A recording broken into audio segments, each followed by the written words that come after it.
तुम्हालासुद्धा चटपटीत स्नॅक्स खावंसं वाटतं, पण बाहेरचं खाण्याची इच्छा होत नाही, तर मग ही चटपटीत अशी स्नॅक्स रेसिपी तुमच्यासाठी.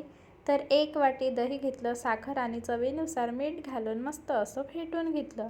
त्यानंतर आपण काल केलेल्या टोमॅटो पापडी घेतलेल्या आहेत.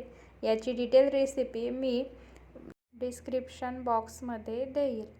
तर यावर दही घालून घेतलं. त्यानंतर लाल तिखट, धनेपूड, भुना जिरा पावडर आणि चवीनुसार मीठ घातलेलं आहे. काळं मीठ घेतलेलं आहे मी.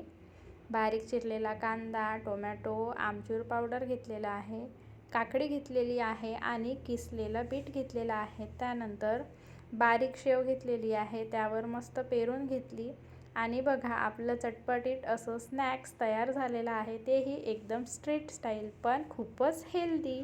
थँक्यू.